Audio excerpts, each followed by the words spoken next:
natürlich not least der Mann, der das alles ins Leben gerufen hat. Er ist Drehbuchautor, Produzent und der Regisseur, nicht nur vom ersten Teil, sondern auch von Independence Day Wiederkehr. Hier ist Roland Emmer.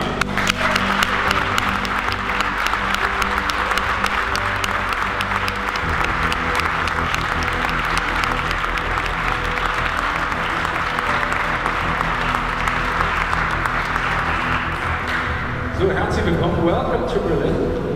Great to have you here. Roland, wir starten direkt mit der obligatorischen klaren Frage. Es gab mal ein Interview vor langer Zeit, da hast du gesagt, Sequels mache ich nicht. Jetzt ist das Sequel da. Was war der Auslöser? Also ich habe immer ganz ehrlich gesagt, ich mag keine Sequels. Im Grunde genommen ist auch der Film kein richtiges Sequel. Es ist 20 Jahre passiert, dass die Welt sich wieder aufgebaut hat und sich mehr oder weniger versucht hat, sich für einen erneuten Angriff vorzubereiten. Und es gibt eine neue Generation. Es kommen viele von den alten Kriegern zurück und von daher hat es so ein bisschen eine Fortsetzung mehr als ein Sequel, weil ein Sequel macht man nach 2-3 Jahren und das ist meistens auch nicht so viel anderes. Und ich glaube, dass der Film sehr viel anders ist als der erste. Jeff, do you agree? I didn't understand the wording, Steve. I didn't understand it. Yeah, verstehe, yeah, I agree. Yeah. No, what was it like to return to the world of Independence Day? Fantastic show. Fantastic to work with Roland Emmerich again was fantastic. He's a brilliant director, as you know, and to work with him was great. To work with Liam Hemsworth, fantastic, wonderful actor, and a great man. And nice to do the movie again. People liked the first one, and Judd Hirsch, who played my father, was back. And Bill Pullman, who was delightful to see again, and Brent Spiner, and many other people, too numerous to mention, but Charlotte Gainsbourg, we had scenes together, and I adored her, and I think she's a wonderful actor and a wonderful person, and it was great doing it again, and Harold's music, and working with Harold, spectacular. I'm grateful for the experience. I was thrilled. When the first part came out, you were 6 years old. Do you remember when you saw it for the first time, and what did you think? Yeah, I was around 6.5 or 7 years old when I saw it for the first time.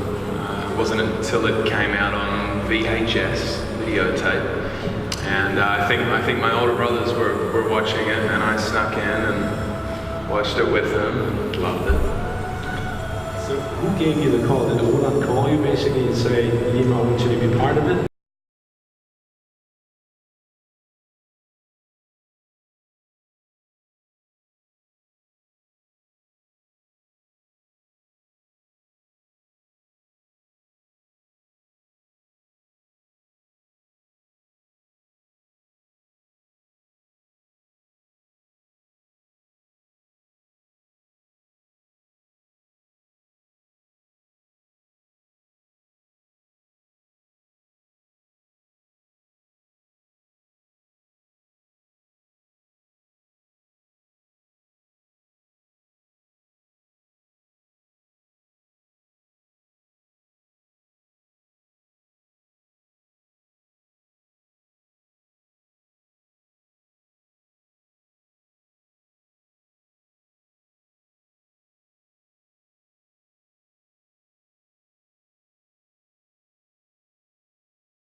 Ganz besonders kennt, weil es uns auch ein bisschen ähnlich ist der deutschen Nationalhymne, ne?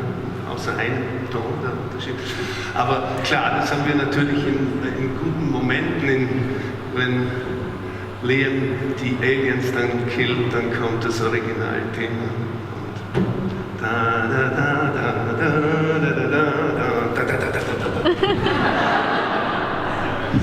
Die erste Tag, gibt es Fragen, meine Damen und Herren? Der junge Mann dort. Schönen guten Morgen, Philipp Teutner, FTV und PR. Frage an Herrn Emmerich.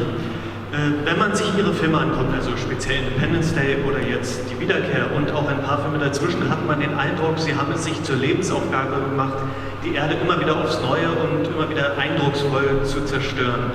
Wie kommt das und was macht Ihnen daran so viel Spaß? Das ist einfach so, eigentlich glaube ich dazu entstanden, als ich den ersten Independence Day gemacht habe, haben wir uns, der Dino damals und ich, uns so gefragt, was ist so, wie kann man eine Alien-Invasion neu machen, und da ist uns, sind uns die Katastrophenfilme der 70er Jahre eingefallen, die haben uns dann auch alle angeguckt und als Modell genommen, und das war halt so erfolgreich. Und wenn man dann so wie ich sagt, ich mache keine Sequels, ich will immer wieder originelle Filme machen, dann benutzt man eigentlich den Erfolg von so etwas wie Independence Day. Und ich wollte damals einen Film machen über Climate Change, also dass wir unsere Welt ruinieren. Und ich habe das halt so aussehen lassen wie Independence Day. Und die haben dann geglaubt, dass wir kaufen Independence Day 2, aber das war halt nicht Independence Day 2. Und das Gleiche haben dann Harald und ich in 2012 gemacht mit dem Film. Da haben wir eigentlich uns gesagt, wir wollen eine neue Fassung einer sehr alten Geschichte erzählen, einer Flutkatastrophe. Und eigentlich war das ein Film,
Love the guy, but not at all.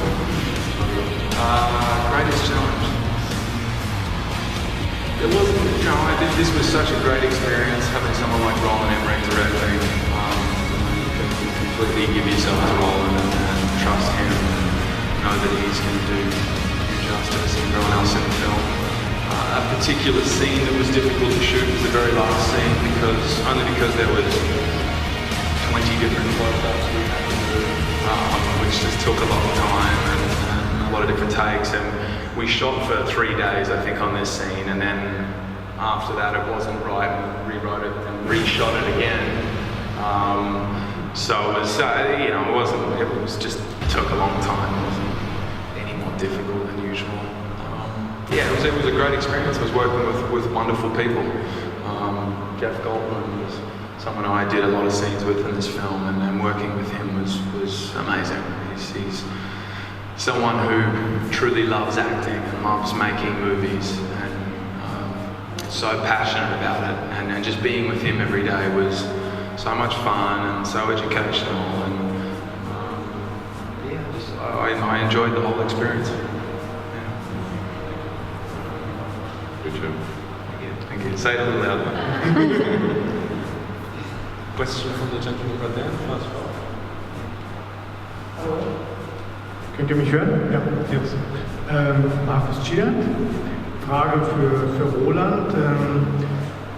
In dem Film gibt es ja auch gute Aliens, die auf die Erde kommen, vereinfacht jetzt ausgedrückt, um die Menschen abzuholen, die ja bedroht sind.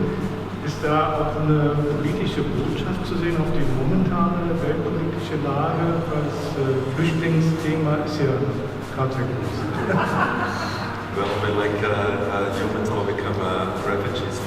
Ja, in einem gewissen Sinne versuche ich in jedem Film, speziell wenn es ein Film wie Independence Day oder meine anderen Filme, immer irgendwelche gesellschaftspolitischen Dinge einzubauen. Und wir haben uns lange darüber unterhalten, wie sieht eigentlich diese Welt aus, wie sieht unsere Welt aus, was ist anders. Und es ist halt so eine Welt, die vereinigt ist, weil wir von außen bedroht werden. Und das führt dazu, dass man natürlich den Ersten, der kommt, abschießt. Das ist auf der einen Seite eine Botschaft, aber auf der anderen Seite ist es dann halt auch die Geschichte des Films. Es war für mich ganz wichtig, dass man dieses Mal ein bisschen das mehr kompliziert erzählt. Ich glaube, die Zeiten haben sich geändert, zumal es auch jetzt die zweite Folge ist. Und wir waren immer eigentlich bewusst, dass wenn das gut funktioniert, dass man auch gerade die dritte Folge dann dreht. So. Und dazu war es absolut wichtig, dass die Geschichte oder das Universum von die Welt von Independence Day zu vergrößern. Question from the gentleman. Frage an Heinrich. Es könnte ja sein, dass ein vermeintlicher Außerirdischer der nächste Präsident der Vereinigten Staaten wird. Würden Sie dann Amerika verlassen und in Deutschland weiterarbeiten, wenn Donald Trump der nächste Präsident wird? Ja, das könnte es sein. Das würde das eigentlich erklären, ja, dass unter den Haaren ein Außerirdischer steckt. Das könnte sehr wohl sein. Aber ich bin dann schon irgendwie so mehr so jemand, ich habe jetzt einen amerikanischen Pass. Ich lasse mir mein Land nicht so gerne wegnehmen. Und ich werde stark dafür kämpfen, dass das nicht passiert. Frage vorne, question from the gentleman right here. Herr Emmerich, also jetzt anschließend an die vorherigen Fragen, dass in dem Film auch eine Frau Präsidentin von Amerika ist, dass Friede unter den Nationen herrscht, ein großer Weltfrieden. Ist das so die Vision, wie es in 20 Jahren sein wird? Ich meine, eine amerikanische Präsidentin steht ja auch ein bisschen vor der Tür. Ja, aber das ist halt, in Filmen kann man ja eine Utopie darstellen. Ne? Und es ist ja immer so, dass man eigentlich versucht in gewissem Sinne etwas auch den Leuten zu erzählen. Guckt mal, wenn ihr alle keine Waffen mehr gegen euch richtet und euch nicht mehr, wie viel wir erreichen können, wenn wir Weltfrieden haben.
wonderful writers, Nick Wright and James A. Woods, and he encouraged us to get involved with them and investigate it. And on the set, so a lot of it was some of it was blue screen, and we were pretending to see things and making things up. And he said, say whatever you want to say. We did many takes, worked long hours, and then they found the bad stuff, lots of bad stuff that I did, but something that was okay, and maybe will work, But it was fun. Looks like it. Yeah. Lady.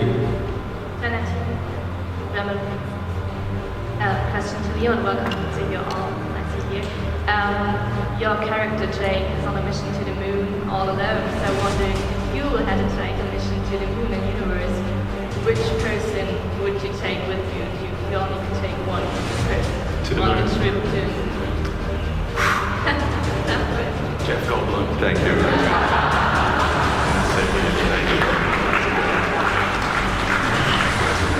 The smartest, most intelligent person you could bring. He knows how to save the world. I'd bring you. We're a good team. We're a good team. So fun. Question from the lady. Aus Radio Berlin, Frage an Roland Emmerich. Haben wir das gerade richtig verstanden? Dritter Teil? Wird es einen dritten Independence Day geben? War von Anfang eigentlich, wenn man da so einen teuren Film macht und so das Risiko ausnimmt, für noch 20 Jahre Fortsetzungsding, es ist klar, dass man, wenn das funktioniert, im Studio mehr oder weniger den Teil verstehen muss. Das habe ich aber eigentlich ganz gerne gemacht und das sieht man ja auch im Film an, dass dann irgendwie am Ende dann schon irgendwie so über den nächsten Teil geredet wird. Und es ist auch so ein bisschen so, wenn der Film erfolgreich ist, gibt es einen dritten Teil. Wenn nicht, dann gibt es keinen dritten Teil. Let's ask our alien friend in the first row if he liked the movie as well. He's an alien. Look. He doesn't know how to use Goodbye to everybody. Goodbye to the human race. I was just sent here from our intergalactic museum, and I just wanted to know what I should. This is the last press conference of the human race. So I just wanted to know what I should preserve for our intergalactic museum. This question goes to everybody. And any famous last words? Can I keep this? This is very interesting. Makes my voice louder. Who would like to start? Well, I would definitely suggest to keep some of the good music that humans made for your museum.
a universal approach whereby we can all win-win.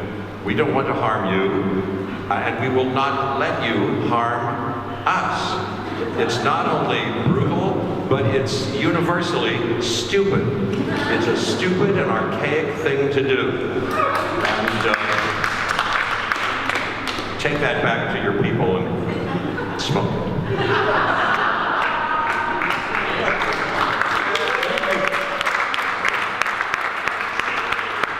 I can only say Dito. Roland, wenn man sich anschaut, wie die Technologie bzw. Technik sich auch verändert hat, was das Filmemachen angeht, von 1996 bis heute, oder vor allen Dingen auch die Filme, die du zwischendurch gemacht hast, inwieweit hat das den Film selbst beeinflusst, also den Inhalt jetzt, und vor allen Dingen, wie ist diese unfassbare Sequenz am Ende irgendwie Alien Mother entstanden?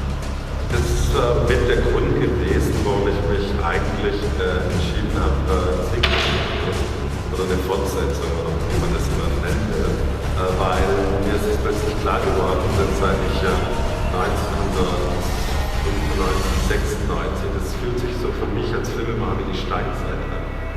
Wir haben alles noch mit Modellen drehen müssen, Motion Control, das kann man sich gar nicht vorstellen eigentlich, wie man das überhaupt bekommen hat damals. Und heutzutage ist es eigentlich, man braucht keine Schere bekommen. Man kann eigentlich alles kreieren, was man kreieren will. Und das war für mich eigentlich schon klar, als ich Day After Tomorrow gemacht habe. Da ging es schon los, aber da waren immer noch ein paar Modelle dabei. Aber dann bei 2012 haben wir das im Computer generiert. Und ich weiß noch ganz genau, wie ich irgendwann mal wir saßen da, Harald und ich, wir haben die Nachbearbeitung gemacht in London und uns unterhalten und über 2012 unterhalten. Und Harald hat mich gefragt, so, was siehst du als Bild? Und ich gesagt, ich sehe Wasser kommt über als Welle über das Himalaya. Und das hätte man in 1995, 96 nicht machen können. Heute kann man solche unmöglichen Bilder erzeugen. Und ich glaube, das ist viel, was meine Form von Filmen ausmacht. Dass man einfach unmögliche Bilder erzeugt, die was surreal sind und damit halt was Neues ist.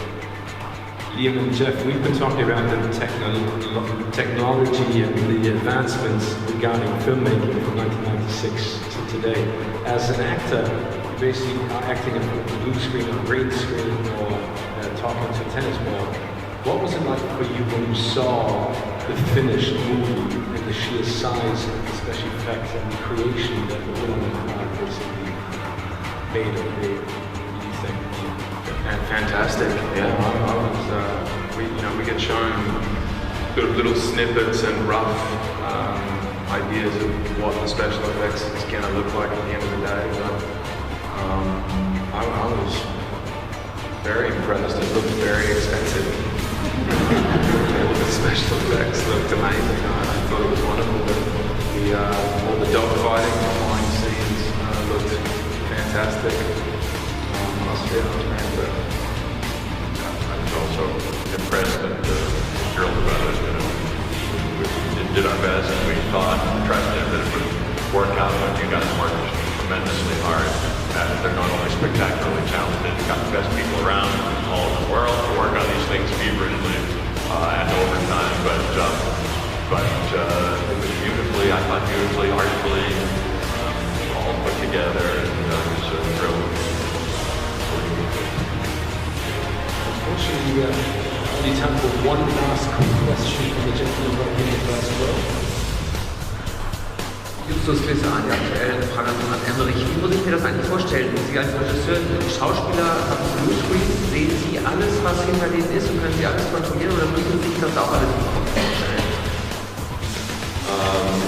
Wir haben in den letzten 3-4 Jahren Instrumente, eines heißt N-Camera, wo man mehr oder weniger eine grobe Fassung was alles, was blau ist, das hilft sehr viel, aber man muss immer noch, wie früher, es ist meistens so, dass manchmal eigentlich nur ich bin der Einzige, der eigentlich weiß, wie das alles zusammenpasst. ist manchmal ganz seltsam. Und du versuchst immer irgendwie alles zu erklären, aber für den Schauspieler ist eigentlich nur die Aktion wichtig. Und für alle anderen, die müssen sich halt einfach auf mich verlassen. Und meistens funktioniert das. Aber es ist, glaube ich, schon ein spezielles Talent, sich das im Kopf alles so vorzustellen, sodass es alles passt. Und dann der wichtigste Mann für mich da ist der Kameramann, weil die Lichtrichtung muss immer stimmen. Und dann muss ich dann auch manchmal dem Markus sagen, also Markus, jetzt das ist die andere Seite, da musst du das Licht die andere Seite machen und so. Aber das ist eigentlich ein relativ spielerischer Prozess, wenn man das nicht so ernst nimmt. Ich wollte das nie ernst nehmen, die Arbeit. Das muss Freude sein. Der Kameramann ist ja ein Deutscher, vielleicht wissen das nicht alle. Ja, Markus Förderer habe ich kennengelernt. Ich habe als Executive Producer einen Film produziert, der hieß Hell. Der ist von meinem Freund Thomas Wöpke mitproduziert worden, von Gabi Walter, die war die Producerin von meinem allerersten Film, das Arche-Noah-Prinzip, und das sind alte Freunde, die haben mir gesagt, da ist dieser junge Regisseur Tim Fehlbaum und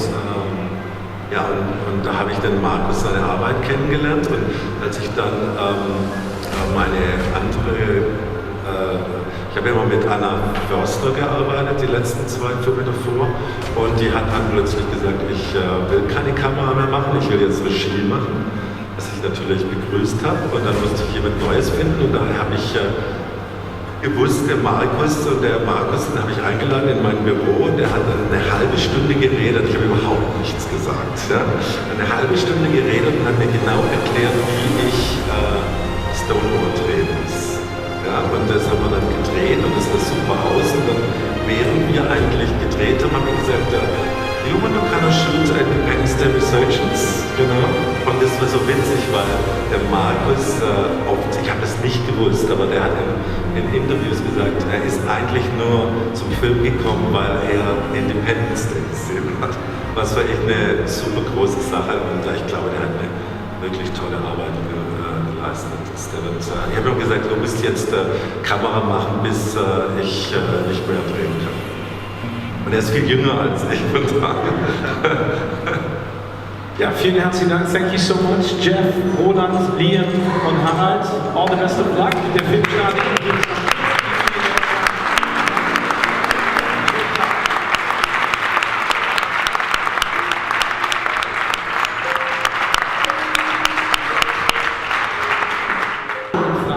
Es gab mal ein Interview vor langer Zeit, da hast du gesagt, Sequels mache ich nicht. Jetzt ist das Sequel da. Was war der Auslöser? Also ich habe immer ganz ehrlich gesagt, ich mag keine Sequels, und im Grunde genommen ist auch der Film kein richtiges Sequel. Es ist 20 Jahre passiert, dass die Welt sich wieder aufgebaut hat und sich mehr oder weniger versucht hat, sich für einen erneuten Angriff vorzubereiten, und es gibt eine neue Generation, es kommen viele von den alten Kriegern zurück, und von daher hat es so ein bisschen eine Fortsetzung mehr als ein Sequel, weil ein Sequel macht man nach 2-3 Jahren, und das ist meistens auch nicht so viel anders. Und ich glaube, dass der Film sehr viel anders ist als der erste. Jeff, do you agree? I didn't understand the word you said. I didn't understand it. Yeah, verstehe, yeah, I agree. Yeah. Now, what was it like to return to the world of Independence Day? Fantastic show. Fantastic to work with Roland Emmerich again. It was fantastic. He's a brilliant director, as you know. And to work with him was great. To work with William Hemsworth. Fantastic, wonderful actor, and a great man. And nice to do the movie again. People liked the first one, and Judd Hirsch, who plays my father, was back. And Bill Pullman was delightful to see again, and Brent Spiner, and many other people, too numerous to mention. But Charlotte Gainsbourg, we had scenes together, and I adored her, and I think she's a wonderful actor and a wonderful person, and it was great doing it again. And Harold's music and working with Harold, spectacular. grateful for the experience. I was thrilled. When the first part came out, you were 6 years old. Do you remember when you saw it for the first time? What did you think? Yeah, I was around 6.5 or 7 years old when I saw it for the first time. It wasn't until it came out on VHS, videotape. And I think my older brothers were watching it, and I snuck in and watched it with them and loved it. So who gave you the call? Did Roland call you basically and say, Liam, I want you to be part of it? What did you think? I met with Roland a year and a half ago, however long ago, and came over to Roland's house in LA, and Harold was there as well, and they basically told me why they wanted to make another film and sort of what the premise behind it was, and it sounded really exciting. I was a big fan of Roland. I love his movies. I think they're exciting and fun, and he seemed very genuine when I met him and like a good person to work with. And then probably 2 months after that, I was in Australia staying with my brother Chris, and my agents called me and said, Roland wants you to put something on tape and send it over. A couple of different scenes, and I said, cool, no worries. So I put it down with my brother Chris, and we did a couple scenes, and then probably a month after that, I got a call and said, yep, it's all good. I want you to do it. I'm like, awesome, great, fantastic. Cool, sounds great. How about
und da sind uns die Katastrophenfilme der 70er Jahre eingefallen, die haben uns dann auch alle angeguckt und als Modell genommen, und das war halt so erfolgreich.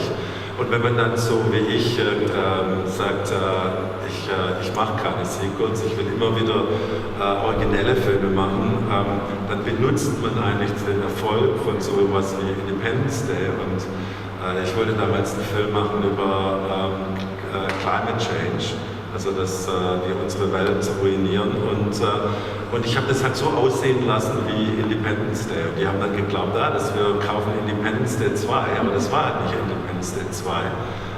Und das Gleiche haben dann Harald und ich in 2012 gemacht mit dem Film.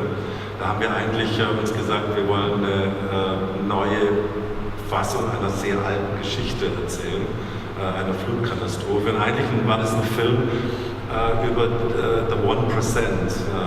In Amerika wird jetzt gerade viel darüber geredet, dass eigentlich 1% der Welt gehört gleich 16% oder so. Und in dem Sinne waren das einfach so Fortsetzungen in einer gewissen Weise von Independence Day, weil das halt so wahnsinnig erfolgreich ist. Und das war eigentlich auch relativ interessant. Damals wussten wir eigentlich nicht irgendwie, wie groß groß der Film wird. Wir haben einfach so das gemacht, was wir selber sehen wollten. Und dann sind wir eingeladen worden von Steven Spielberg, der Dean und ich, der wollte uns dann so ein paar Filme pitchen. Und der hat uns damals gesagt, euer Film wird die nächsten 20 Jahre sehr viel mehr beeinflussen, als ihr denkt. Weil er werdet so viele Nachahmer finden, das hat er gesehen. Und wir haben das damals nicht verstanden. Aber dann, als ich dann so die Marvel-Filme gesehen habe, ist ja fast in jedem Superhero-Film geht es um die Ende der Welt und es geht auch viel kaputt. Und ich glaube, das haben die so von unserem Film sich beeinflussen lassen, beeindrucken lassen oder inspirieren lassen. Hier vorne direkt in der ersten Reihe. Good to see you all. My question to Liam Hemsworth. Two questions, if it's okay. At first, if you can read the German fans in German, if it's possible. And the second question, what was the greatest challenge for you during the working on this movie? Greet the German fans in German.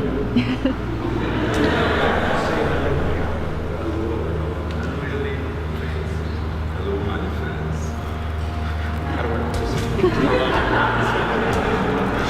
I can count to 10 in German. 1, 2, 3, 4, 5, 6, 7, 8, 9, 10. To all my fans in German. What's the second part? Greatest challenge. Working with Jeff Goldblum was very difficult. I love the guy, but not at all. Greatest challenge. There wasn't, this was such a great experience having someone like Roland Emmerich directing. You can completely give yourself to Roland and trust him and know that he's going to do you justice and everyone else in the film. A particular scene that was difficult to shoot was the very last scene only because there was 20 different close-ups we had to do, which just took a long time and a lot of different takes. And we shot for 3 days, I think, on this scene, and then after that it wasn't right. We reshot it again. So it was, it just took a long time. More difficult than usual. Yeah, it was a great experience. I was working with wonderful people. Someone I did a lot of scenes with in this film, and working with him was amazing. He's someone who truly loves acting, loves making movies, and so passionate about it. And just being with him every day was so much fun and so educational. And I enjoyed the whole experience.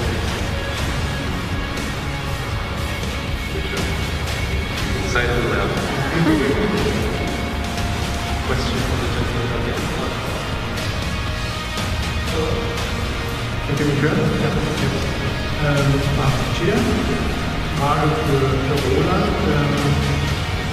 In dem Film gibt es ja auch gute Aliens, die kommen, vereinfacht jetzt ausgedrückt, um die Menschen abzuholen, die ja bedroht sind. Ist da auch eine politische Botschaft zu sehen auf die momentane weltpolitische Lage, weil das Flüchtlingsthema ist ja gerade sehr groß.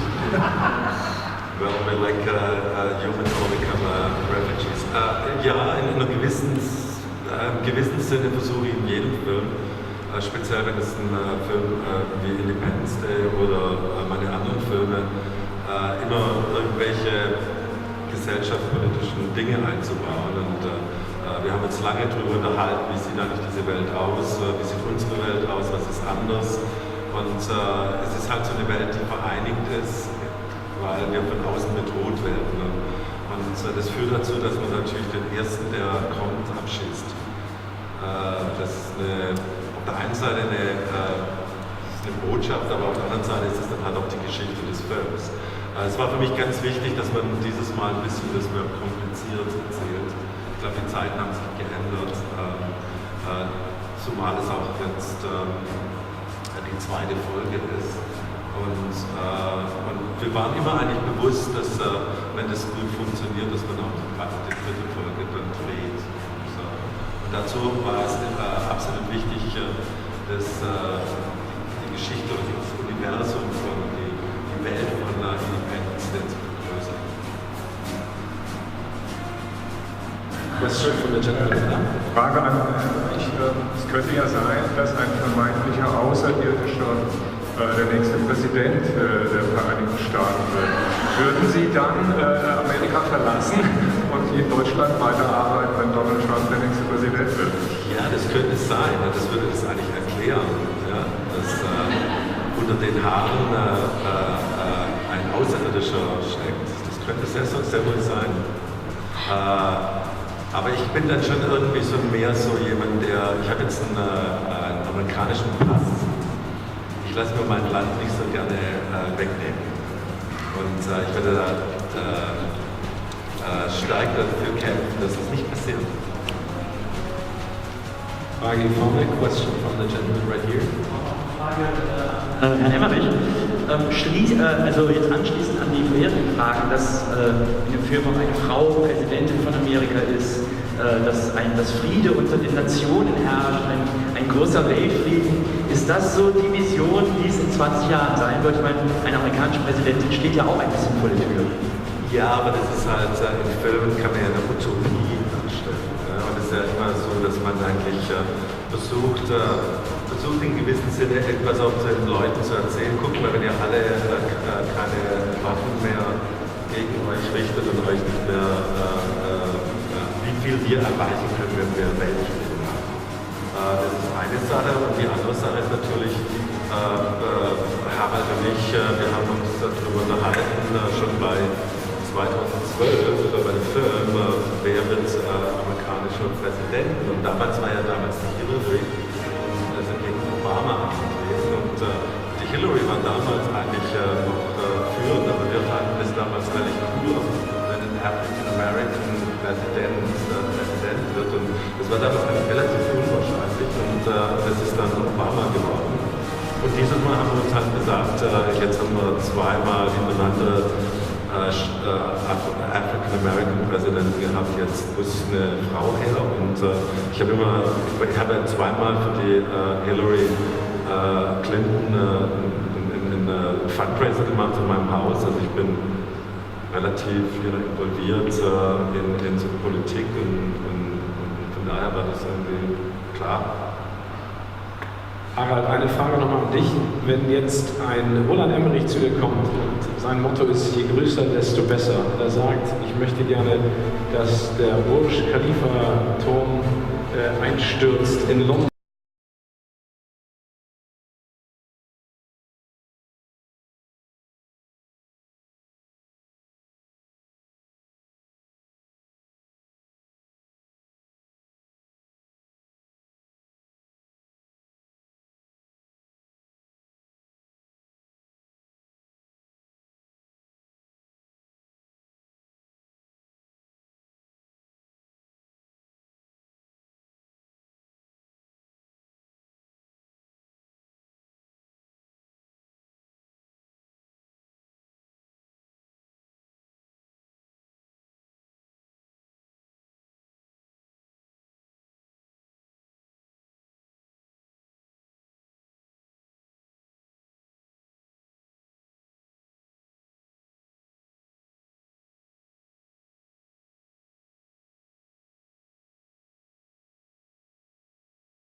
Smartest, most intelligent person you can bring.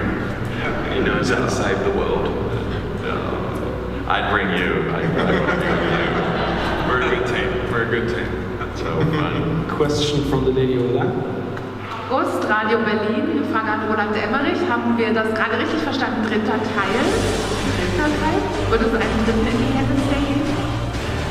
War von Anfang eigentlich, wenn man da so einen teuren Film hat und das Risiko auf sich nimmt, dass man nach 20 Jahren eine Fortsetzung dreht, es ist klar, dass man, wenn das funktioniert, ein Studio mehr oder weniger den dritten Teil anbieten muss. Das habe ich aber eigentlich ganz gerne gemacht und das sieht man ja auch im Film an, dass dann irgendwie am Ende dann schon irgendwie so über den nächsten Tag geredet wird. Und es ist auch so ein bisschen so, wenn der Film erfolgreich ist, gibt es einen Teil. Wenn nicht, dann gibt es keinen dritten Teil. Let's ask our alien friend in the first row if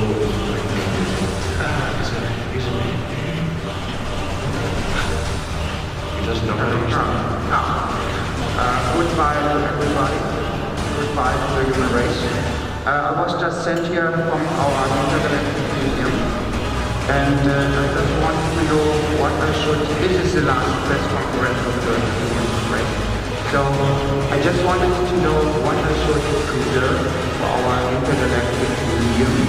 This question goes to everybody.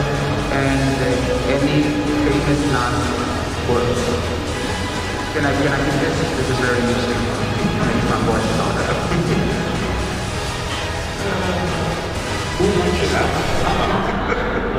Well, I would definitely suggest to keep some of the good music that humans made for your museum. There's some really great stuff. You can come afterwards to me, I'll give you a little list. famous last words? Famous last words. Choose. Liam, what would you preserve? What would I preserve? Yeah, exactly that.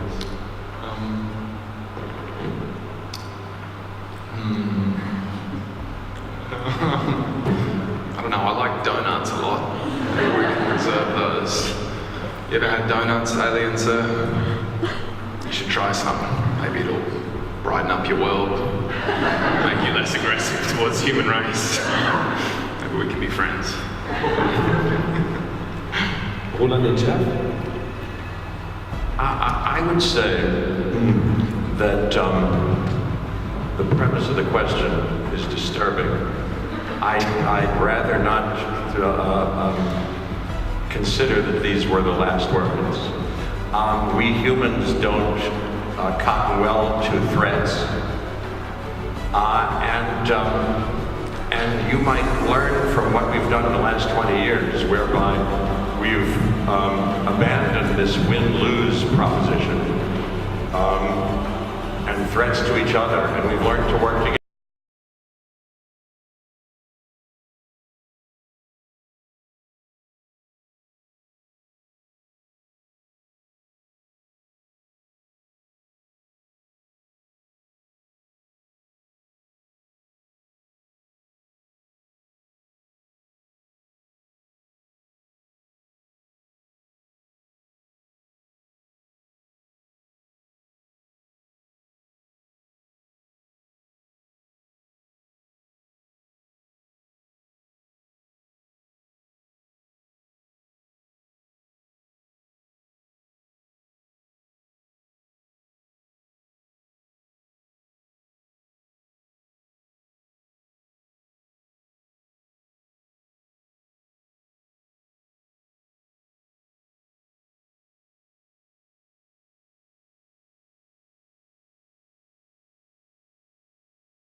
Fortsetzung oder wie man das immer nennen will, weil mir ist es plötzlich klar geworden, dass eigentlich 1995, 96, das fühlt sich so für mich als Filmemacher wie die Steinzeit an. Wir haben alles noch mit Modellen drehen müssen, Motion Control. Das kann man sich gar nicht vorstellen eigentlich, wie man das überhaupt bekommen hat damals. Und heutzutage ist es eigentlich, man braucht keine Schere im Kopf mehr zu haben. Man kann eigentlich alles kreieren, was man kreieren will. Und das war für mich eigentlich schon klar, als ich Day After Tomorrow gemacht habe. Da ging es schon los, aber da waren immer noch ein paar Modelle dabei. Aber dann bei 2012 war alles im Computer generiert. Und ich weiß noch ganz genau, wie ich wir saßen da, Harald und ich, wir haben einen Film, die Nachbearbeitung gemacht in London und uns unterhalten und über 2012 unterhalten. Und Harald hat mich gefragt, so, was siehst du als Bild? Und ich gesagt, ich sehe Wasser kommt über als Welle über das Himalaya. Und das hätte man in 1995, 96 nicht machen können. Heute kann man solche unmöglichen Bilder erzeugen. Und ich glaube, das ist viel, was meine Form von Film ausmacht. Dass man unmögliche Bilder erzeugt, die was surreal sind und damit halt was Neues. Liam and Jeff, we've been talking about the technology and the advancements regarding filmmaking from 1996 to today. As an actor, basically acting on a blue screen or green screen or talking to a tennis ball, what was it like for you when you saw the finished movie, the sheer size of the special effects and the creation of the room was amazing? Fantastic, yeah. We get shown little snippets and rough ideas of what the special effects is going to look like at the end of the day, but I was very impressed. It looked very expensive. All the special effects looked amazing. I thought it was wonderful. All the dogfighting, the flying scenes looked fantastic. I was very impressed. I was also impressed and thrilled about it. You know, we did our best, and we thought and trusted that it would work out. But you guys worked tremendously hard at it. They're not only spectacularly talented and got the best people around all over the world to work on these things feverishly and over time, but it was beautifully, I thought beautifully, artfully, all put together, and it was a thrill. Really. Unfortunately, we have only time for one last quick question from the gentleman right here in the first row. Justus Klisse, die aktuelle Frage an Roland Emmerich. Wie muss ich mir das eigentlich vorstellen? Sie als Regisseur, die Schauspieler haben Bluescreen, sehen Sie alles, was hinter denen ist und können Sie alles kontrollieren oder müssen Sie sich das auch alles im Kopf vorstellen? Wir haben in den letzten 3-4 Jahren Instrumente, eines heißt N-Camera, wo man mehr oder weniger eine grobe Fassung auf der, was alles was blau ist, sieht. Das hilft sehr viel, aber man muss immer noch wie früher es ist meistens so, dass manchmal eigentlich nur ich bin der Einzige, der eigentlich weiß, wie das alles zusammenpasst. Das ist manchmal ganz seltsam und du versuchst immer irgendwie alles zu erklären, aber dann für den Schauspieler ist eigentlich nur die Aktion wichtig und für alle anderen, die müssen sich halt einfach auf mich verlassen. Und meistens funktioniert das. Aber es ist, glaube ich, schon ein spezielles Talent, sich das im Kopf alles so vorzustellen, dass es alles passt. Und dann der wichtigste Mann für mich da ist der Kameramann, weil die Lichtrichtung immer stimmt. Da muss ich dann auch manchmal den Markus sagen, also Markus, das ist die andere Seite machen und so. Aber das ist eigentlich ein relativ spielerischer Prozess, wenn man das nicht so, weil das nie ernst nimmt, die Arbeit. Das muss Freude sein. Ja, Markus Förderer habe ich kennengelernt. Ich habe als Executive Producer einen Film produziert, der hieß Hell. Der ist von meinem Freund Thomas Wöpke mitproduziert und von Gabi Walter, die war die Producerin von meinem allerersten Film, das Eisenhower-Prinzip, und ist eine alte Freundin. Die haben mir gesagt, da ist dieser junge Regisseur Tim Fehlbaum und ja, und da habe ich dann Markus seine Arbeit kennengelernt und als ich dann meine andere, ich habe immer mit Anna Förster gearbeitet, die letzten 2 Filme davor, und die hat dann plötzlich gesagt, ich will keine Kamera mehr machen, ich will jetzt Regie machen, was ich natürlich begrüßt habe, und dann musste ich jemand Neues finden und daher habe ich gewusst, den Markus, den habe ich eingeladen in mein Büro und der hat dann eine halbe Stunde geredet, ich habe überhaupt nichts gesagt, ja? Eine halbe Stunde geredet und hat mir genau erklärt, wie ich Stonewall drehen muss. Ja? Und das haben wir dann gedreht und das sah super aus und dann, während wir eigentlich gedreht haben, habe ich gesagt, do you want to kind of shoot Independence Day Resurgence?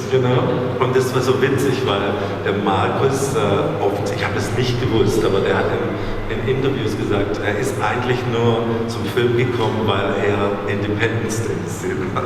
Was war echt eine super große Sache und ich glaube, der hat eine wirklich tolle Arbeit geleistet. Ich habe ihm gesagt, du musst jetzt Kamera machen, bis ich nicht mehr drehen kann. Und er ist viel jünger als ich, von daher. Ja, vielen herzlichen Dank. Thank you so much, Jeff, Roland, Liam und Harald. All the best of luck mit der Filmstart.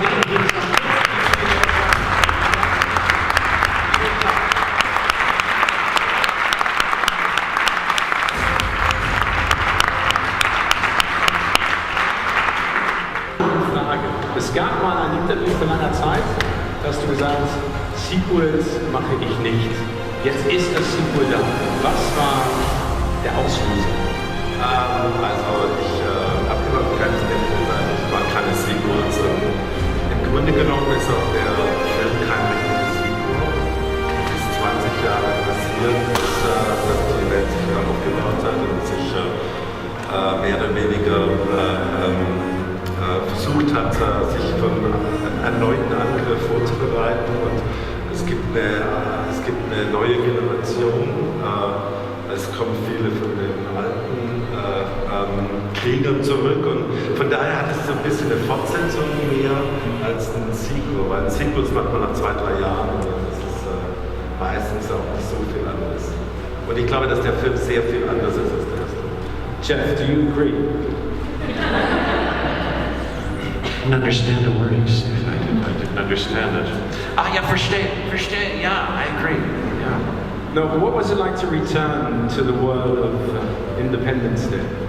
Fantastic show. Fantastic to work with Roland Emmerich again was fantastic. He's a brilliant director, as you know, and to work with him was great. To work with Liam Hemsworth, fantastic, wonderful actor, and a great man. And nice to do the movie again. People liked the first one, and Judd Hirsch, who played my father, was back, and Bill Pullman was delightful to see again, and Brent Spiner, and many other people, too numerous to mention, but Charlotte Gainsbourg, we had scenes together, and I adored her, and I think she's a wonderful actor and a wonderful person, and it was great doing it again, and Harold's music, and working with Harold, spectacular. Grateful for the experience. I was thrilled. When the first part came out, you were 6 years old. Do you remember when you saw it for the first time? What did you think? Yeah, I was around 6.5 or 7 years old when I saw it for the first time. It wasn't until it came out on VHS, videotape. And I think my older brothers were watching it, and I snuck in and watched it with them and loved it. So who gave you the call? Did Roland call you basically and say, Liam, I want you to be part of it? What did you think? I met with Roland a year and a half ago, however long ago, and came over to Roland's house in LA, and Harold was there as well, and they basically told me why they wanted to make another film and sort of what the premise behind it was, and it sounded really exciting. I was a big fan of Roland. I love his movies. I think they're exciting and fun, and he seemed very genuine when I met him, and like a good person to work with. And then probably 2 months after that, I was in Australia, staying with my brother Chris, and my agents called me and said, Roland wants you to put something on tape. I said, different scenes, and I said, cool, no worries. I put it down with my brother Chris, and we did a couple scenes, and then probably a month after that, I got a call and said, yep, it's all good. I want you to do it. I'm like, awesome, great, fantastic. Oh, sounds great. Harald, du hast die Musik komponiert und diesen Film auch produziert, aber hast ja mit dem ersten Film in diesem Fall nichts zu tun gehabt. Wie hat dich das denn beeinflusst und vor allen Dingen, hast du etwas übernommen, kompositionstechnisch vom ersten? Ja, also als Roland den ersten Independence Day Film gemacht hat und den Olymp in Hollywood bestiegen hat, bin ich gerade gefeuert worden als Komponist von einem englischen TV-Movie und habe mir gedacht, er besteigt den Olymp, ich besteige den nächsten Flieger nach Hause, ist besser. Also ich hatte damit gar nichts zu tun.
Ich wollte damals einen Film machen über Climate Change, also dass wir unsere Welt ruinieren und ich habe das halt so aussehen lassen wie Independence Day und die haben dann geglaubt, dass wir kaufen Independence Day 2, aber das war halt nicht Independence Day 2 und das gleiche haben dann Harald und ich in 2012 gemacht mit dem Film. Da haben wir eigentlich uns gesagt, wir wollen eine neue Fassung einer sehr alten Geschichte erzählen, einer Flutkatastrophe. Und eigentlich war das ein Film über the 1%. In Amerika wird jetzt gerade viel darüber geredet, dass eigentlich 1% der Welt gehört gleich 16% oder so. Und in dem Sinne waren das einfach so Fortsetzungen in einer gewissen Weise von Independence Day, weil das halt so wahnsinnig erfolgreich ist. Und das war eigentlich auch relativ interessant. Damals wussten wir eigentlich nicht irgendwie, wie groß der Film wird. Wir haben einfach so das gemacht, was wir selber sehen wollten. Und dann sind wir eingeladen worden von Steven Spielberg, der Dean und ich, der wollte uns dann so ein paar Filme pitchen. Und der hat uns damals gesagt, euer Film wird die nächsten 20 Jahre sehr viel mehr beeinflussen, als ihr denkt. Weil er werdet so viele Nachahmer finden, das hat er gesehen. Und wir haben das damals nicht verstanden. Aber dann, als ich dann so die Marvel-Filme gesehen habe, ist ja fast in jedem Superhero-Film geht es um die Ende der Welt und es geht auch viel kaputt. Und ich glaube, das haben die so von unserem Film sich beeinflussen lassen, beeindrucken lassen oder inspirieren lassen. Hier vorne direkt in der ersten Reihe. Good to see you all. My question to Liam Hemsworth. Two questions, if it's okay. At first, if you can read the German fans in German, if it's possible. And the second question, what was the greatest challenge for you during the working on this movie? Great the German fans in German.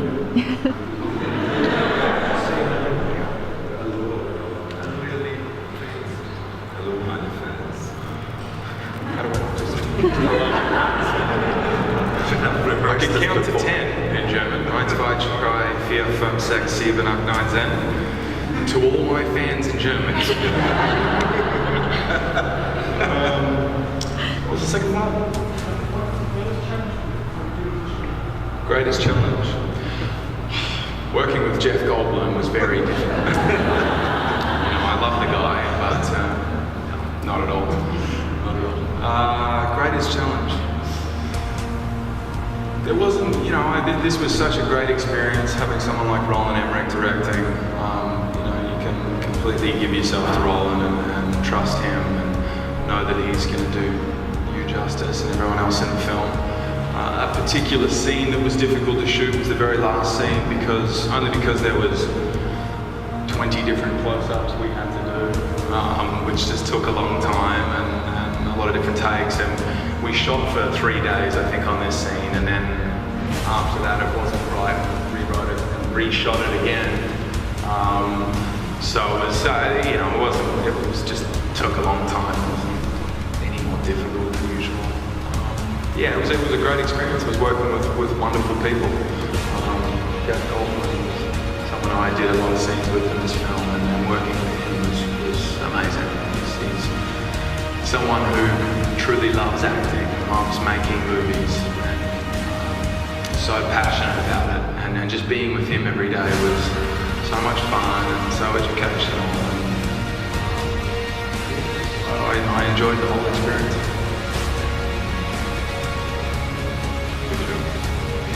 Say a little about that. Question for the gentleman. Könnt ihr mich hören? Ja, jetzt. Frage für Roland. In dem Film gibt es ja auch gute Aliens, die jetzt kommen, einfach wieder so die Menschen abzuholen, die ja bedroht sind. Ist da auch eine politische Botschaft zu sehen, auf den momentanen Weltszenarien als Flüchtlingsthema ist ja gerade So, we like the Resurgence. Ja, in einem gewissen Sinne zu nehmen, speziell wenn es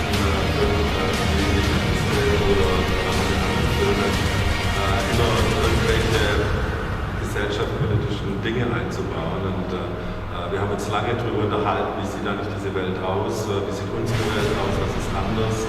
Und es ist halt so eine Welt, die vereinigt ist, weil wir von außen bedroht werden. Und das führt dazu, dass man natürlich den Ersten, der kommt, abschießt. Das ist auf der einen Seite eine Botschaft, aber auf der anderen Seite ist es dann halt auch die Geschichte des Films. Es war für mich ganz wichtig, dass man dieses Mal ein bisschen das mehr kompliziert erzählt. Ich glaube, die Zeiten haben sich geändert, zumal es auch jetzt die zweite Folge ist. Und wir waren immer eigentlich bewusst, dass wenn das gut funktioniert, dass man auch die dritte Folge dann dreht. Und dazu war es absolut wichtig, dass die Geschichte oder das Universum von die Welt von Independence Day zu vergrößern. Question from the gentleman in front. Frage an Emmerich. Es könnte ja sein, dass ein vermeintlicher Außerirdischer der nächste Präsident der Vereinigten Staaten wird. Würden Sie dann Amerika verlassen und in Deutschland weiterarbeiten, wenn Donald Trump der nächste Präsident wird? Ja, das könnte es sein. Das würde das eigentlich erklären, ja, dass unter den Haaren ein Außerirdischer steckt. Das könnte sehr wohl sein. Aber ich bin dann schon irgendwie so mehr so jemand, ich habe jetzt einen amerikanischen Pass. Ich lasse mir mein Land nicht so gerne wegnehmen. Und ich werde da stark dafür kämpfen, dass das nicht passiert. Frage vorne, question from the gentleman right here. Herr Emmerich, also jetzt anschließend an die vorherigen Fragen, dass in dem Film auch eine Frau Präsidentin von Amerika ist, dass Friede unter den Nationen herrscht, ein großer Weltfrieden. Ist das so die Vision, wie es in 20 Jahren sein wird? Ich meine, eine amerikanische Präsidentin steht ja auch ein bisschen vor der Tür. Ja, aber das ist halt, in Filmen kann man ja eine Utopie darstellen. Ja? Und es ist ja immer so, dass man eigentlich versucht, versucht in gewissem Sinne etwas auch den Leuten zu erzählen. Guckt mal, wenn ihr alle keine Waffen mehr gegen euch richtet und euch nicht mehr, wie viel wir erreichen können, wenn wir Weltfrieden machen. Das ist eine Sache und die andere Sache ist natürlich, Harald und ich, wir haben uns darüber unterhalten, schon bei 2012 bei dem Film, wer wird amerikanischer Präsident? Und damals war ja die Hillary und sind gegen Obama angetreten und die Hillary war damals eigentlich noch führend, aber wir fanden das damals eigentlich cooler, wenn ein African American Präsident wird. Und das war damals eigentlich relativ unwahrscheinlich und es ist dann Obama geworden. Und dieses Mal haben wir uns halt gesagt, jetzt haben wir zweimal hintereinander African American Präsidenten gehabt, jetzt muss eine Frau her. Und ich habe ja zweimal für die Hillary Clinton einen Fundraiser gemacht in meinem Haus. Also ich bin relativ involviert in so Politik und von daher war das irgendwie klar. Harald, eine Frage nochmal an dich. Wenn jetzt ein Roland Emmerich zu dir kommt, sein Motto ist, je größer, desto besser. Er sagt, ich möchte gerne, dass der Burj Khalifa-Turm einstürzt in London. Wie geht man da musikalisch ran? Was macht man in der Sekunde? Das große Geheimnis ist bei ganz großen Bildern, ganz ehrlich, mit der Musik ein bisschen aus dem Weg zu gehen und die Bilder für sich sprechen zu lassen. Das ist der Trick, den ich persönlich vom größten Meister der Filmmusik gelernt habe, John Williams. Wenn die Bilder ganz groß werden, kann die Musik ganz dünn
das habe ich aber eigentlich ganz gerne gemacht und das sieht man ja auch im Film an, dass dann der Kämpfer dann schon so über die nächsten Tage wird.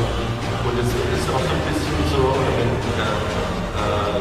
wenn der Film erfolgreich ist, aber wenn nicht, dann gibt es keinen Film. Let's ask our alien friend in the first row if he liked the movie as well. He's an alien. He doesn't know how to use Goodbye to everybody. Goodbye to the human race.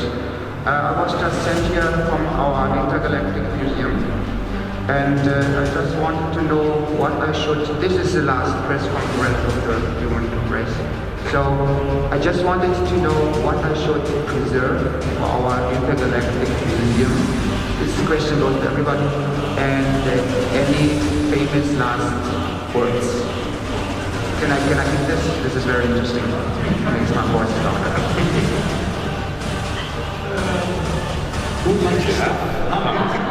Well, I would definitely suggest to keep some of the good music that you have made for your museum. There's some really great stuff. You can come afterwards and we'll give you a little list. Famous last words?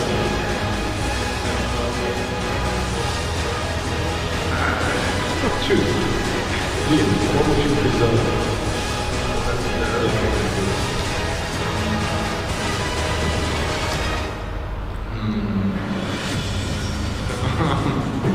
I don't know, I like donuts a lot. Maybe we can preserve those. You ever had donuts, alien sir? You should try some.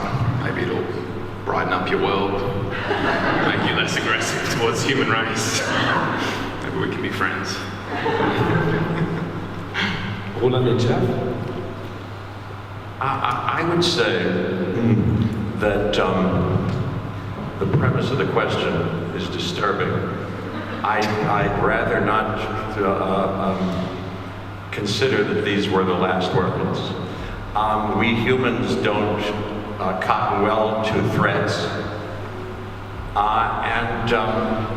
and you might learn from what we've done in the last 20 years, whereby we've abandoned this win-lose proposition and threats to each other, and we've learned to work together. Perhaps in the future, after fighting your kind off and resisting this kind of bullying, we might pursue a universal approach whereby we can all win-win. We don't want to harm you, and we will not let you harm us. It's not only brutal, but it's universally stupid. It's a stupid and archaic thing to do. And,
keine Schere im Kopf mehr zu haben. Man kann eigentlich alles kreieren, was man kreieren will. Und das war für mich eigentlich schon klar, als ich Day After Tomorrow gemacht habe. Da ging es schon los, aber da waren immer noch ein paar Modelle dabei. Aber dann bei 2012 war alles am Computer generiert. Und ich weiß noch ganz genau, wie ich irgendwo mal wir saßen da, Harald und ich, wir haben Film die Nachbearbeitung gemacht in London und uns unterhalten und über 2012 unterhalten und Harald hat mich gefragt, so, was siehst du als Bild? Und ich gesagt, ich sehe Wasser kommt als Welle über das Himalaya. Und das hätte man in 1995, 96 nicht machen können. Heute kann man solche unmöglichen Bilder erzeugen. Und ich glaube, das ist viel, was meine Form von Filmen ausmacht.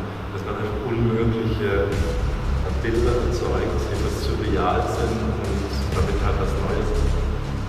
Liam and Jeff, we've been talking about the technology and the advancements regarding filmmaking from 1996 to today. As an actor, you basically are acting in front of a blue screen, a green screen, or talking to a tennis ball. What was it like for you when you saw the finished movie and the sheer size of the special effects and the creation that the woman was made of the, you think? Fantastic. Yeah, I was. We get shown little snippets and rough ideas of what the special effects is going to look like at the end of the day. But I was very impressed. It looked very expensive. The special effects looked amazing. I thought it was wonderful. All the dogfighting, the flying scenes looked fantastic. I was very good. Impressed and thrilled about it. We did our best, and we thought and trusted that it would work out, but you guys worked tremendously hard at it. They're not only spectacularly talented and got the best people around all over the world to work on these things feverishly and over time, but it was beautifully, I thought beautifully, artfully, all put together, and it was thrilled. Unfortunately, we have only time for one last quick question from the gentleman right here in the first row. Justus Klissani, aktuell Frage an Roland Emmerich. Wie muss ich mir das eigentlich vorstellen? Sie als Regisseur, die Schauspieler haben Bluescreen, sehen Sie alles, was hinter denen ist und können Sie alles kontrollieren oder müssen Sie sich das auch alles im Kopf vorstellen? Wir haben in den letzten 3-4 Jahren Instrumente, eines heißt N-Camera, wo man mehr oder weniger eine grobe Fassung auf der, was blau ist, sieht. Das hilft sehr viel, aber man muss immer noch, wie früher, es ist meistens so, dass manchmal eigentlich nur ich bin der Einzige, der eigentlich weiß, wie das alles zusammenpasst. Das ist manchmal ganz seltsam und du versuchst immer irgendwie alles zu erklären, aber für den Schauspieler ist eigentlich nur die Aktion wichtig. Und für alle anderen, die müssen sich halt einfach auf mich verlassen. Und meistens funktioniert das. Aber es ist, glaube ich, schon ein spezielles Talent, sich das im Kopf alles so vorzustellen, dass das alles passt. Und dann der wichtigste Mann für mich da ist der Kameramann, weil die Lichtrichtung nicht überstimmt. Dann muss ich auch manchmal den Markus sagen, also Markus, jetzt ist die andere Seite machen. So. Aber das ist eigentlich ein relativ spielerischer Prozess, wenn man das nicht so. Weil das nie ernst nimmt, die Arbeit. Das muss Freude sein. Der Kameramann ist ja ein Deutscher. Ja, Markus Förderer habe ich kennengelernt. Ich habe als Executive Producer einen Film produziert, der hieß Hell. Der ist von meinem Freund Thomas Wöpke mitproduziert worden, von Gabi Walter, die war die Producerin von meinem allerersten Film, das Asimov-Prinzip, und das sind alte Freunde, die haben mir gesagt, da ist dieser junge Regisseur Tim Fehlbaum und da habe ich dann Markus seine Arbeit kennengelernt und als ich dann meine andere ich habe immer mit Anna Dorstner gearbeitet, die letzten 2 Filme davor. Und die hat dann plötzlich gesagt, ich will keine Kamera mehr machen, ich will jetzt Regie machen. Was ich natürlich begrüßt habe. Und dann musste ich jemand Neues finden. Und dann habe ich gewusst, den habe ich eingeladen in mein Büro. Und der hat eine halbe Stunde geredet. Ich habe überhaupt nichts gesagt. Ja? Eine halbe Stunde geredet und hat mir genau erklärt, wie ich Stonewall drehen muss. Ja, und das haben wir dann gedreht gedreht haben, habe ich gesagt, do you want to kind of shoot Independence Day Resurgence, you know? Und das war so witzig, weil der Markus oft, ich habe das nicht gewusst, aber der hat in Interviews gesagt, er ist eigentlich nur zum Film gekommen, weil er Independence Day gesehen hat. Was war echt eine super große Sache und ich glaube, der hat eine wirklich tolle Arbeit geleistet. Ich habe ihm gesagt, du musst jetzt Kamera machen, bis ich nicht mehr drehen kann. Und er ist viel jünger als ich, von daher. Ja, vielen herzlichen Dank. Thank you so much, Jeff, Roland, Liam und Harald. All the best of luck mit der Filmstart.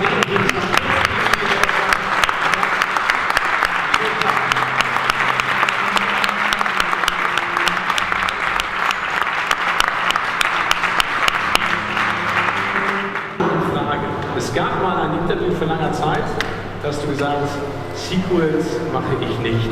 Jetzt ist das Sequel da. Was war der Auslöser? Also ich habe immer ganz ehrlich gesagt, ich mag keine Sequels. Und im Grunde genommen ist auch der Film kein richtiges Sequel. Es ist 20 Jahre passiert, dass die Welt sich wieder aufgebaut hat und sich mehr oder weniger versucht hat, sich für einen erneuten Angriff vorzubereiten. Und es gibt eine neue Generation. Es kommen viele von den Kriegern zurück. Und von daher hat es so ein bisschen eine Fortsetzung mehr als ein Sequel, weil ein Sequel macht man nach 2-3 Jahren. Meistens auch nicht so viel anders. Und ich glaube, dass der Film sehr viel anders ist. Jeff, do you agree? I didn't understand the word he said. I didn't understand it. Yeah, verstehe, yeah, I agree. Yeah. No, what was it like to return to the world of Independence Day? Fantastic show. Fantastic to work with Roland Emmerich again was fantastic. He's a brilliant director, as you know, and to work with him was great. To work with Liam Hemsworth. Fantastic, wonderful actor, and a great man.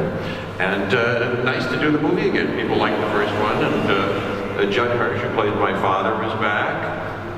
And Bill Pullman was delightful to see again, and Brent Spiner, and many other people, too numerous to mention. But Charlotte Gainsbourg, we had scenes together, and I adored her. And I think she's a wonderful actor and a wonderful person. And it was great doing it again, and Harold's music and working with Harold, spectacular. Grateful for the experience. I was thrilled. When the first part came out, you were 6 years old. Do you remember when you saw it for the first time? What did you think? Yeah, I was around 6.5 or 7 years old when I saw it for the first time. It wasn't until it came out on VHS, videotape. And I think my older brothers were watching it, and I snuck in and watched it with them and loved it. So who gave you the call? Did Roland call you basically and say, Liam, I want you to be part of it? What did you think? I met with Roland a year and a half ago, however long ago, and came over to Roland's house in LA, and Harold was there as well, and they basically told me why they wanted to make another film and sort of what the premise behind it was, and it sounded really exciting. I was a big fan of Roland. I love his movies. I think they're exciting and fun, and he seemed very genuine when I met him, and like a good person to work with.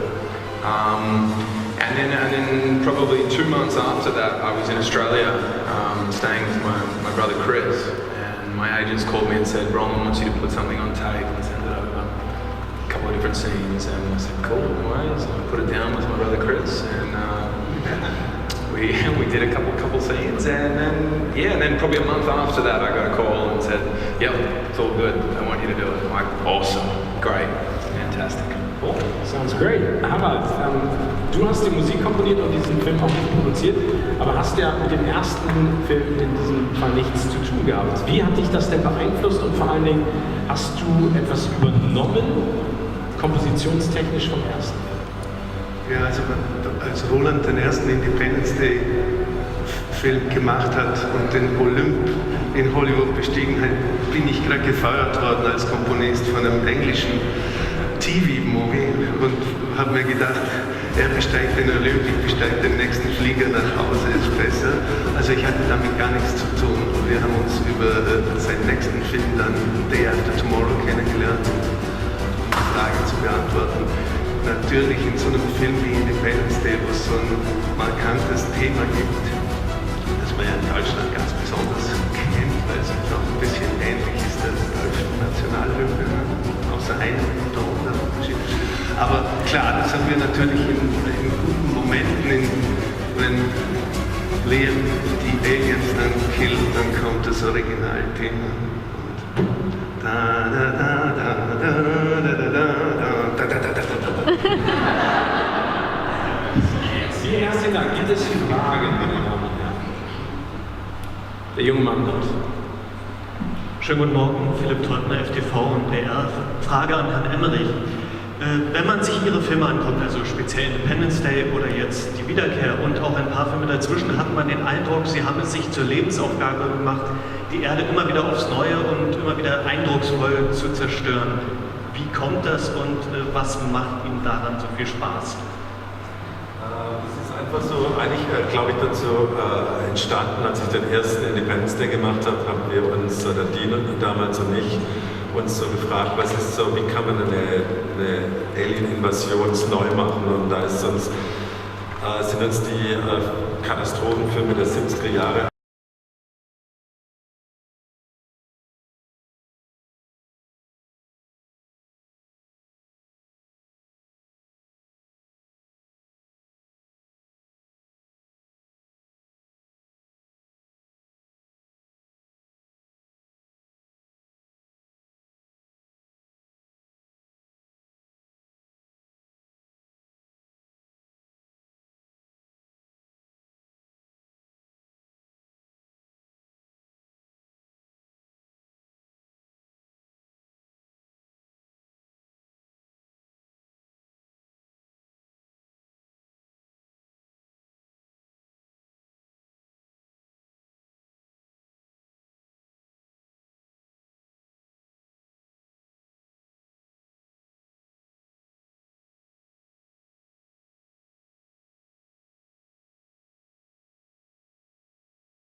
Greatest challenge. Working with Jeff Goldblum was very difficult. I love the guy, but not at all. Not at all. Greatest challenge. There wasn't, this was such a great experience having someone like Roland Emmerich directing. You can completely give yourself to Roland and trust him and know that he's going to do do justice, and everyone else in the film. A particular scene that was difficult to shoot was the very last scene only because there was 20 different close-ups we had to do, which just took a long time and a lot of different takes. And we shot for 3 days, I think, on this scene, and then after that it wasn't right, and we rewrote it and reshot it again. So it was, it was just took a long time. It wasn't any more difficult than usual. Yeah, it was a great experience. I was working with wonderful people. Jeff Goldblum was someone I did a lot of scenes with in this film, and working with him was amazing. He's someone who truly loves acting and loves making movies, and is so passionate about it. And just being with him every day was so much fun and so educational, and I enjoyed the whole experience. Good job. Thank you. Say it a little louder. Question from the gentleman right there, first floor. Hallo. Könnt ihr mich hören? Ja, jetzt. Markus Schiedert. Frage für Roland. In dem Film gibt es ja auch gute Aliens, die auf die Erde kommen, vereinfacht jetzt ausgedrückt, um die Menschen abzuholen, die ja bedroht sind. Ist da auch eine politische Botschaft zu sehen auf die momentane weltpolitische Lage? Weil das Flüchtlingsthema ist ja gerade sehr groß.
Etwas auch den Leuten zu erzählen. Guckt mal, wenn ihr alle keine Waffen mehr gegen euch richtet und euch nicht mehr, wie viel wir erreichen können, wenn wir Weltfrieden machen.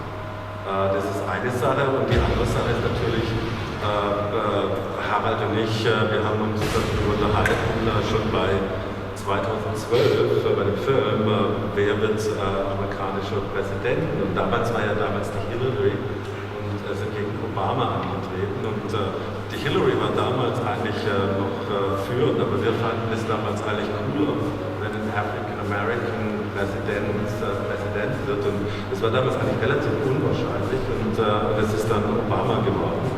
Und dieses Mal haben wir uns halt gesagt, jetzt haben wir zweimal hintereinander African American Präsidenten gehabt, jetzt muss eine Frau her. Und ich habe ja zweimal für die Hillary Clinton einen Fundraiser gemacht in meinem Haus. Also ich bin relativ involviert in so Politik und von daher war das irgendwie klar. Harald, eine Frage nochmal an dich. Wenn jetzt ein Roland Emmerich zu dir kommt und sein Motto ist, je größer, desto besser, und er sagt, ich möchte gerne, dass der Burj Khalifa-Turm einstürzt in London, wie geht man da musikalisch ran? Was macht man in der Sekunde? Das große Geheimnis ist bei ganz großen Bildern, ganz ehrlich, mit der Musik ein bisschen aus dem Weg zu gehen und die Bilder für sich sprechen zu lassen. Das ist der Trick, den ich persönlich vom größten Meister der Filmmusik gelernt habe, John Williams. Wenn die Bilder ganz groß werden, kann die Musik ganz dünn und zurückgezogen werden. Jeff, we're just talking about the sheer size of the movie and the special effects. And you would think as a viewer in the audience that there's not a lot of time to ad-lib or improvise during the scenes while you were filming. But actually one of the scenes in the trailer is ad-libbed. They love to get the landmarks. How do you go about it and how much time do you use in improvising and using those lines, and how much did Roland like it as a director? He seemed to like it. I think he liked it and encouraged it. Yeah, we improvised a little bit. He's a brilliant director, as I said, and wildly passionate and spectacularly prepared, but loves actors and casts top-notch actors, around myself not included, but wonderful people and kind people too on the set too. Marcus Fedor, you probably know, was the cinematographer, but the actors are kind, and then he likes collaboration. We were tinkering with the script, with these wonderful writers, Nick Wright and James A. Woods, and he encouraged us to get involved with them and investigate it. And then on the set, so a lot of it was some of it was blue screen, and we were pretending to see things and making things up. And he said, say whatever you want to say. We did many takes, worked long hours, and then they found not the bad stuff, that meant lots of bad stuff that I did, but something that was okay, and maybe will work, But it was fun. It was fun. Looks like it. Yeah. Yes, Lady. Janet. Question to you, and welcome to you all. Nice to hear. Your character Jake is on a mission to the moon all alone. So I wondered if you had to take a mission to the moon and universe, which person would you take with you if you only could take one person to the on moon? a trip to?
human race. Maybe we can be friends. Roland, I would say that the premise of the question is disturbing. I'd rather not consider that these were the last words. We humans don't cotton well to threats,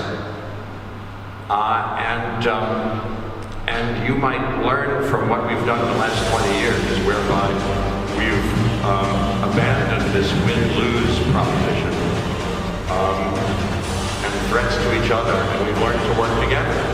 Perhaps in the future, after fighting your kind off and resisting this kind of bullying, we might pursue a universal approach whereby we can all win-win.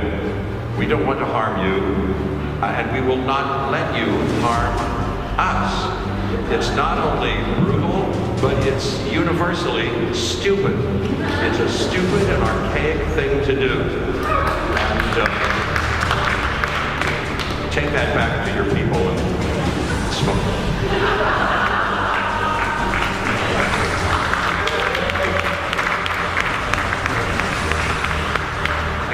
Say Dito. Roland, wenn man anschaut, wie die Technologie bzw. Technik sich noch verändert hat, was das Filmen von 1996 bis heute, die Filme inzwischen gemacht haben. Inwieweit hat das den Film selbst beeinflusst, also den Film jetzt, und vor allem, wie ist diese unfassbare Grenzlinie in Matter? Das mit der Grund gelesen wurde, eigentlich eine Fortsetzung,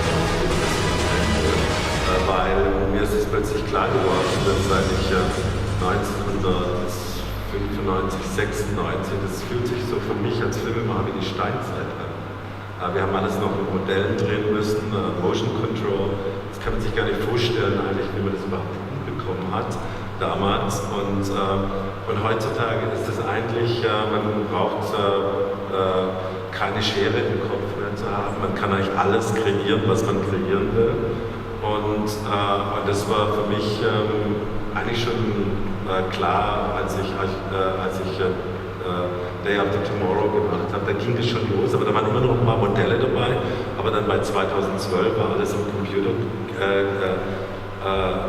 generiert, und ich weiß noch ganz genau, wie ich irgendwo mal wir saßen da, Harald und ich, wir haben einen Film, die Nachbearbeitung gemacht in London und uns unterhalten und über 2012 unterhalten, und Harald hat mich gefragt, so, was siehst du als Bild? Und ich gesagt, ich sehe Wasser kommt über als Welle über das Himalaya, und das hätte man in 1995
But it was beautifully, I thought beautifully, artfully all put together, and I was thrilled, relieved.